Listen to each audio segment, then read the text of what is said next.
Million dollar سوال یہ ہے کہ نتن یاہو کہاں ہے؟ اسرائیلی وزیر اعظم نتن یاہو نے 28 فروری سے جو شروع ہونے والی جو جنگ ہے اس میں کہیں کوئی اب تک پبلک اپیرنس نہیں دی ہے۔ نتن یاہو کسی میٹنگ میں بھی نظر نہیں آیا، نتن یاہو کسی وزٹ میں بھی نظر نہیں آیا، اسرائیلیوں کے درمیان نظر نہیں آیا، اور اس کے بارے میں کہا جا رہا ہے کہ اس نے زمین چھوڑ دی ہے۔ زمین چھوڑ دینے کا مطلب یہ ہے کہ وہ اس وقت فضا میں ہے، اور بہت سی میڈیا رپورٹس اور بہت سے جو تجزیہ کار ہیں جو دفاع کے معاملات پہ نظر رکھتے ہیں وہ یہ بتا رہے ہیں کہ نتن یاہو اپنے وقت کا 90% جو ہے وہ فضا میں گزارتا ہے، اپنے پلین میں گزارتا ہے، اور وہ پلین بھی جو اس کا ونگز آف زائون کے نام سے ہے، اس کا آفیشل پلین ہے، وہ مختلف ممالک میں لینڈ کرتا اور وہاں سے ٹیک آف کرتا نظر آتا ہے۔ فلائٹ ریڈار کی رپورٹس بھی بتا رہی ہیں کہ نتن یاہو کا پلین جو ہے آفیشل پلین ہے وہ برلن کی طرف دیکھا گیا کچھ دنوں پہلے جرمنی میں، اور اس سے پہلے وہ میڈیٹرینین سی میں بحیرہ روم کے اوپر فلائی کرتے ہوئے دیکھا گیا، لیکن وہ تل ابیب میں نہیں ہے، وہ کسی اور شہر میں کہیں اپنی اپیرنس نہیں دے رہا نتن یاہو، اور کسی میٹنگ میں شامل نہیں ہو رہا۔ نتن یاہو کے بارے میں کہا جا رہا ہے کہ اس نے کوئی ایسی 3 میٹنگز ہیں جو اس کو اٹینڈ کرنی تھیں لیکن اس نے اٹینڈ نہیں کی، یا وہ اٹینڈ کرنے کے لیے پہنچا تو بہت ہی جلدی وہاں سے نکل گیا اور وہ میٹنگ صحیح سے شروع بھی نہیں ہو سکی، اور ان میٹنگز کے بعد اور ان میٹنگ سے پہلے وہاں پر میزائل حملے ہوئے، ایران کی جانب سے اٹیک ہوئے، اور بہت ہی ون آف دا ڈیڈلیسٹ اٹیکس کہا جا رہا ہے اس کو، کہ جو ان بنکرز میں ہوئے جہاں پہ ان اہم میٹنگز کو ہونا تھا اسرائیلی فوجی قیادت کی، اور اس کو ہیڈ کر رہا تھا نتن یاہو، اور نتن یاہو چونکہ وہاں سے کچھ دیر پہلے ہی وہاں سے نکل گیا اور اسی وجہ سے وہ اس کا شکار نہیں بنا، اور کئی جگہ کہا جا رہا ہے کہ جو قیادت اس وقت فوجی قیادت اسرائیل کی وہاں موجود تھی وہ اس کا نشانہ بنی، لیکن اس کی ابھی تک کوئی مصدقہ میڈیا رپورٹس نہیں ہیں، لیکن یہ ضرور ہے کہ کچھ ایسے بنکرز جو فوجی استعمال کے تھے انہیں اڑا دیا گیا ہے ایران کی جانب سے، اور وہ بنکرز جو زیر زمین بھی تھے، حفاظتی بنکرز تھے، اور وہاں تک عام میزائل جو ہوتے ہیں ان کا پہنچنا اور ان کا نقصان پہنچانا بہت ہی مشکل تھا، لیکن ایران چونکہ بہت ہی اسپیشلائزڈ قسم کی وارفیئر میں داخل ہو چکا ہے، اور اب خیبر شکن میزائل کا بھی استعمال کر رہا ہے جس کے ذریعے وہ بہت طاق کر نشانے لگا رہا ہے، اور جہاں جہاں بھی وہ جن اسپیسیفک لوکیشنز کو وہ نشانہ بنانے جاتا ہے وہاں اس بات کو انشور کرتا ہے کہ وہ لوکیشنز کس طرح کی ہیں، کتنی گہری ہیں، کس طرح کی محفوظ پناہ گاہیں وہ بنائی گئی ہیں، اور پھر اسی حساب سے ایک میزائل فائر کیا جاتا ہے اور وہ میزائل آ کر وہاں پر بے انتہا تباہی پھیلاتا ہے۔ ہم نے کئی جگہ پہ دیکھا کہ جو اسرائیل کا دفاعی نظام ہے وہ بری طرح ناکام ہو چکا ہے، تباہ و برباد ہو چکا ہے، اور اب وہ کسی درجے کی بھی مزاحمت ایرانی میزائلوں کے سامنے نہیں کر رہا۔ ایرانی میزائل اور ڈرونز جو پہلے اسرائیل کی جانب فائر کیے جاتے تھے وہ وہاں پہنچتے تھے تو ان میں سے کچھ جو ہے وہ گرتے تھے، کچھ کو تباہ کر دیا جاتا تھا بہت ہی مہنگے میزائلوں کے ذریعے اسرائیل کے، لیکن بعد میں یہ دیکھا گیا کہ چونکہ ان میزائلوں کا ذخیرہ کم ہوتا گیا اور اس کے بعد آخر میں ختم ہو گیا، تو اس کے بعد جب ایران کے جو اسپیشل میزائلز تھے جو خاص طور پہ اگلے فیز کے لیے بنائے گئے تھے، جو 25ویں لہر کے بعد سے ایران نے اپنے آپریشن میں استعمال کرنے شروع کیے، انہوں نے آ کر آئرن ڈوم،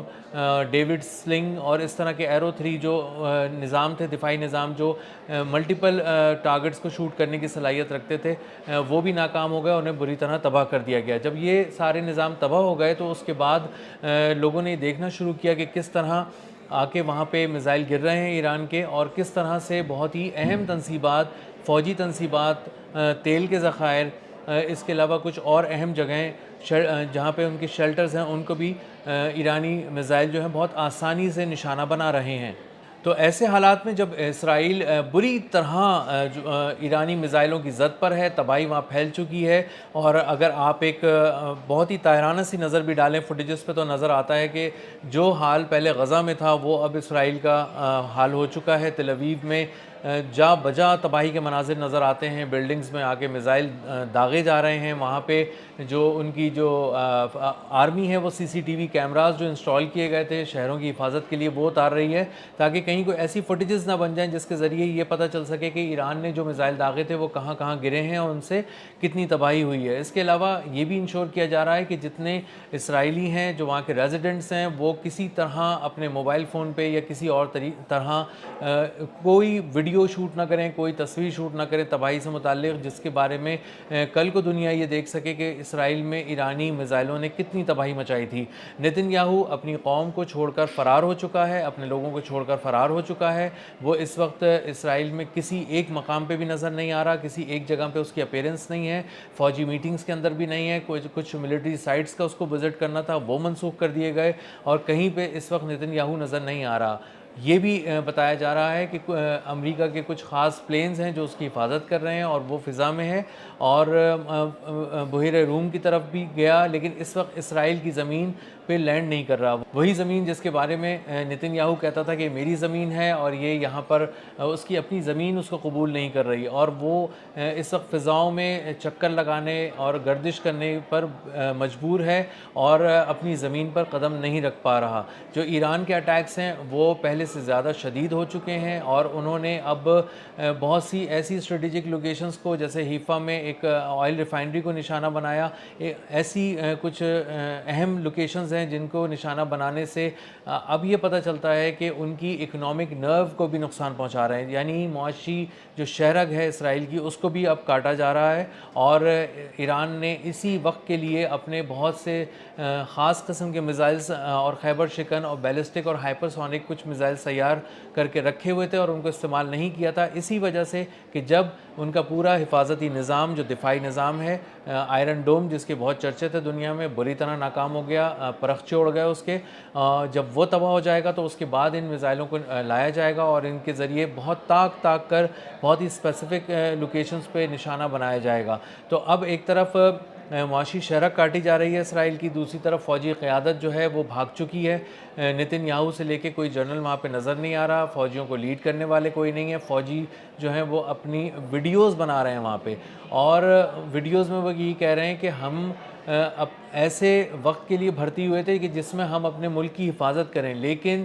تم تو ہمیں بے موت مروانے کے لیے تم نے ہمیں چھوڑ دیا ہے، اور ایک ایسے دشمن کے سامنے چھوڑ دیا جو ہمیں نظر ہی نہیں آ رہا اور جس کے میزائل کہیں سے بھی فضا میں آتے ہیں اور اچانک وہ رفتار پکڑتے ہیں، جیسے ہم نے ہائپر سونک کی مثال دیکھی کہ وہ ایک روشنی کی صورت میں آسمان پہ نظر آتا ہے میزائل، اور اس کے بعد لمحوں میں آ کے زمین پر گرتا ہے اور تہس نہس کر دیتا ہے اس جگہ کو جہاں پر آ کے وہ گرتا ہے۔ ایرانی حملوں کے خوف سے جو اسرائیل کے لوگ ہیں وہ بھی اپنا ملک چھوڑ کر بھاگ رہے ہیں، ایسی فوٹیجز آ رہی ہیں، کچھ لوگ ایئرپورٹس پہ جا کے بیٹھ گئے ہیں کہ جیسے ہی ایئرپورٹ کھلے گا وہاں سے چلے جائیں گے، کچھ لوگ پہاڑوں کی طرف سے اترتے ہوئے نظر آ رہے ہیں، ان کو اندازہ ہو گیا ہے کہ جب ہمارا لیڈر، جب ہمارا وزیر اعظم بنجامن نتن یاہو اس ملک کو چھوڑ کر بھاگ گیا ہے اور ہمیں بے آسرا چھوڑ کر چلا گیا ہے، تو اب ہمارے پاس